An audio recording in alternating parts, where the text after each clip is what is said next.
Good afternoon, this is XSAndy coming to you from Bancolan Park in the Bronx in New York City.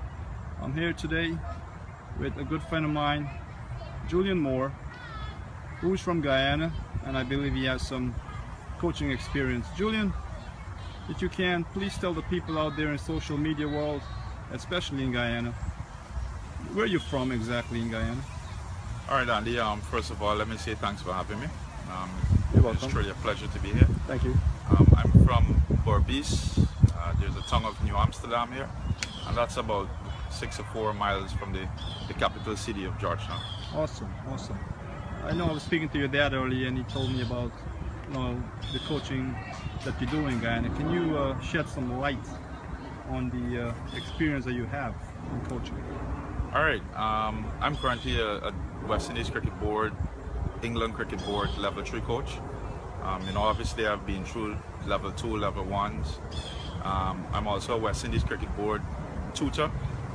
I help the West Indies Cricket Board to deliver the Level 1s and the foundation courses, to aspiring coaches. I'm also the head coach for the County of Berbice. I also work with the national youth teams. I've done some work with the national senior team, and I'm the club coach for Tuckbar Park Cricket Club. So that's a bit of what I do.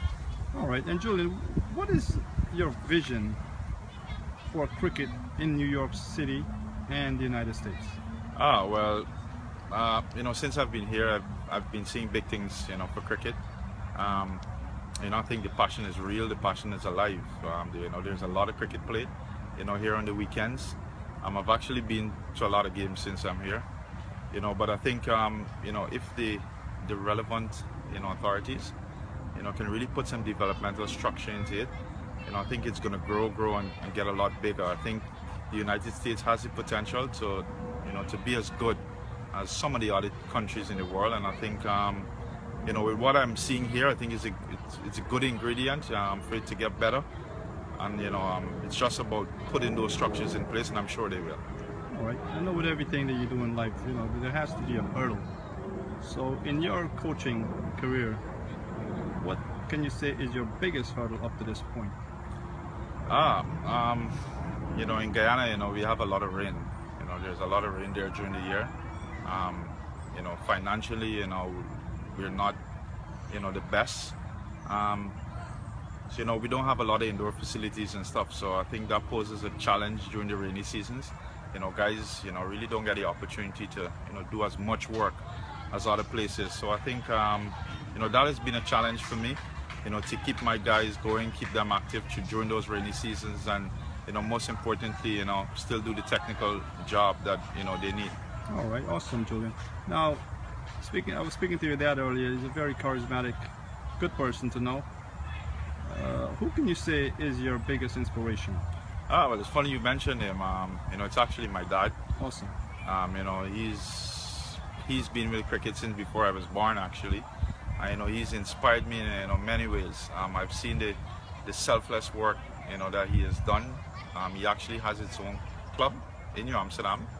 That's the Tuckbar Park Cricket Club, and I've seen the amount of work that he's done there. That has inspired me to, to give back, to really, lend my support to the game. Cricket has given me so much and has given me a lot of opportunities, and I really owe it to the game. So, I find a lot of joy and passion in coaching.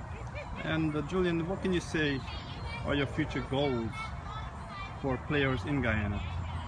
Well, one of the things for me is seeing these guys, make the West Indies team, represent the West Indies team, and, do well for West Indies. We had some good players. We had Chandler Paul, we had people like Sarwan, Ron Kanai, we had Clive Lloyd. These people were very distinguished, cricketers for West Indies. I think what has been happening lately... Not to forget Carl Hooper, one of my favorite cricketers. Yeah, he was class. A lot of the youngsters have been making the West Indies team lately, and not really staying there, not playing as long as that we would want. That's something I'm very passionate about, and I'm going to do all that I can, really to help these guys, sustain, their performance at the top level. Awesome. Well, Julian, I want to wish you well in your future endeavors. I want to thank you for for taking the time on your busy schedule here in New York City to do this interview. I look forward in doing more in the future with you. And once again, I want to thank you and all the best going home. All right, thank you, Andy. It's been a pleasure, and anytime. Thank you, sir.